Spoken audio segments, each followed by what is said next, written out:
Hola, en esta ocasión vamos a hablar acerca de las cualidades geométricas de la materia y la energía. Pero antes de definir el potencial o los alcances de las cualidades geométricas de la energía y la materia, vamos a hablar qué es energía y qué es materia.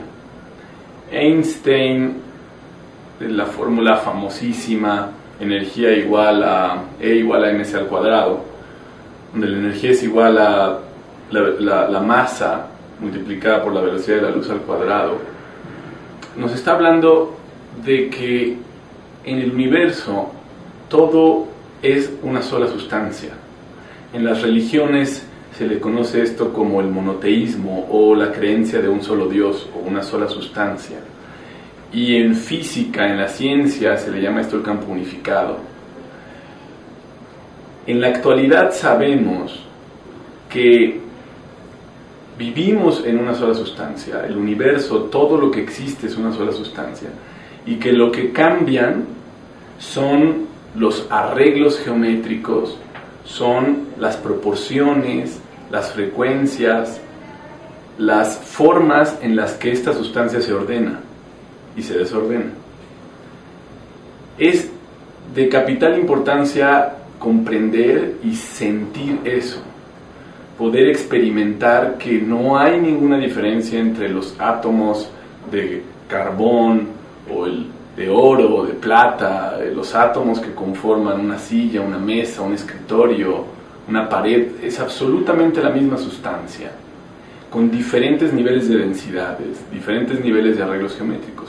Lo que vamos a estudiar en esta lección es cuáles son esos arreglos geométricos en donde esa energía libre, esa energía caótica, necesita para transformarse en materia.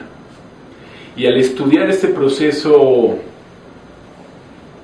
de cómo el universo crea y la vida crea, vamos a poder entender y estudiar los procesos de cómo nosotros creamos, cómo se construye una relación, cómo se construye una familia, cómo se construye la psique humana, es decir, los procesos de creación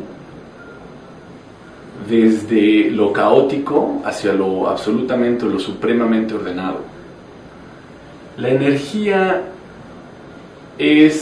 la podemos entender como partículas en movimiento caótico, mientras que la materia son estas mismas partículas en movimiento caótico. Y cuando empiezan a girar en espiral, cuando empiezan a girar en torno a un punto cero, a un punto de anclaje, conforman la materia, y la materia la entendemos como energía atrapada gravitacionalmente. Y la única diferencia entre energía y materia es el giro en torno a un punto cero, un punto de implosión, y la inercia o el momentum que se genera al estar rotando. Lo primero que necesitamos para establecer el principio de creación es establecer un vacío o un punto cero. Lo que hace el universo, lo que hacen los átomos, las galaxias, los planetas, nosotros mismos, para irse estructurando de menores a mayores niveles de ordenación, es ir complejizando las geometrías, los arreglos geométricos, para que esa energía se transforme en materia. Se necesita cumplir una condición absoluta, que es cuando se comprime la energía, necesita estar arreglada con ciertas geometrías que generen autosimilitud o que generen un choque constructivo de ondas o una conjunción heterodinámica de ondas. Este es un término científico que lo que quiere decir es que cuando conjuntas varias ondas, cuando conjuntas varias partículas, tienes que tener la sabiduría necesaria, la ordenación geométrica necesaria para que cuando se haga esta conjunción, no se destruyan los eventos o no se destruyan las partículas, sino que logren convivir o coexistir en armonía estas diferencias. En religión se le llama un solo Dios. Hay un único Dios y muchos son sus nombres o muchos son sus aproximaciones. Y en la ciencia es un solo universo el que se estudia. Y muchos son los ángulos por donde se estudia ese universo, pero es un único, una única sustancia, un único universo. Entender en este capítulo cuáles son las primicias básicas matemáticas y geométricas para que se dé toda esta ordenación y se cree un toroide. El toroide es, antes que cualquier forma geométrica, la forma geométrica suprema por excelencia. El toroide, la dona toro, la forma que se tiene como de una dona, como de una manzana. Vamos a hablar ahora cuáles son estas constantes geométricas y estas constantes matemáticas. Lo primero que tenemos que comprender son las tres constantes matemáticas, que son tres números irracionales: phi, pi y Euler. Vamos ahorita a hablar en detalle de cada una de ellas, cómo se construye y qué estructuran, para qué sirven. Y las otras son las tres constantes geométricas, que son raíz de 2, raíz de 3 y raíz de 5. Y vamos a ver para qué sirven cada una de ellas. Vamos a empezar por la primer constante matemática, que es phi. Phi se escribe P-H-I. Es un número irracional que su valor numérico es 1.618033, etcétera, etcétera, etcétera. Al ser un número irracional quiere decir que nunca acaba. Y no solo que nunca acaba, no solo quiere decir que es infinito, sino que los decimales, después del punto, nunca vamos a encontrar un patrón de repetición. Por ejemplo, si yo divido 1 sobre 3, me queda 0.333333. Es un número también infinito, pero no es irracional. La característica de los números irracionales es que cuando yo nunca voy a encontrar patrones de repetición en sus números decimales. Phi lo represento como un círculo y un palo, que representa el 0 y el 1.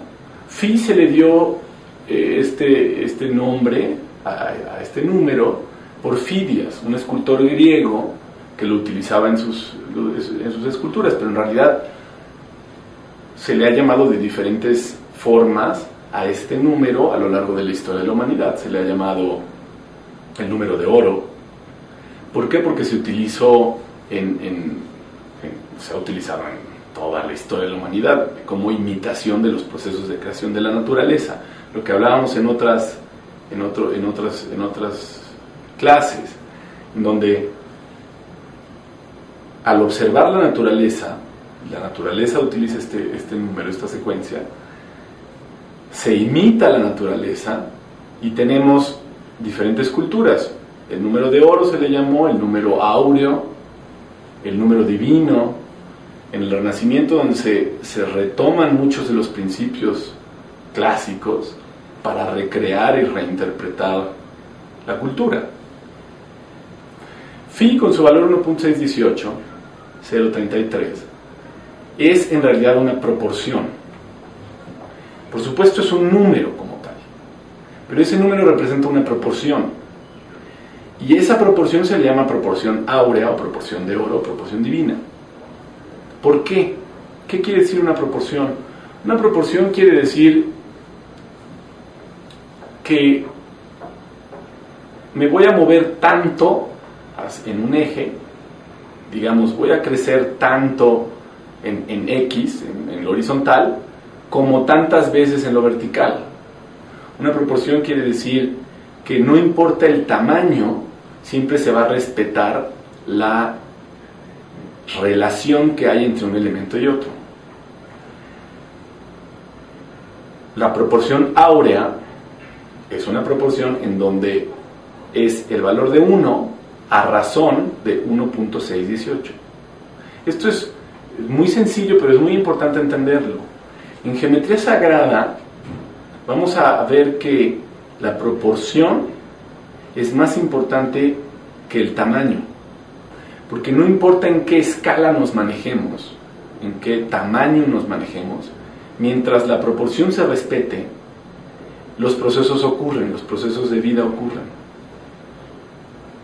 los procesos de implosión. La proporción áurea quiere decir 1 a razón de 1.618, pero no importa lo que mida un objeto. Por ejemplo, si en el Renacimiento se creaban cuadros, donde yo puedo pensar que yo quiero hacer un cuadro, quiero pintar un cuadro y que tenga un rectángulo áureo, o quiero hacer una pared y que la pared tenga proporciones áureas. Entonces, la proporción áurea se puede obtener de absolutamente cualquier cosa mientras se tenga una unidad de medida. Esa unidad de medida se va a multiplicar o dividir por 1.618. El número áureo surge de 3 lugares. Se puede obtener de 3 formas. Uno es a través de algo que se llama la secuencia numérica Fibonacci. Ahorita lo voy a explicar. Otra forma de obtener el número áureo es a través de trazos geométricos, con un compás, escuadras. Y otra forma es a través de una fórmula matemática. La fórmula matemática es raíz de 5 más 1 sobre 2. Si uno hace raíz de 5 más 1 sobre 2, obtienes el número áureo.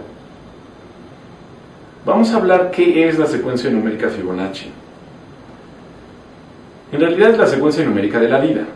Es la secuencia numérica para crear implosión, para crear distribución de carga.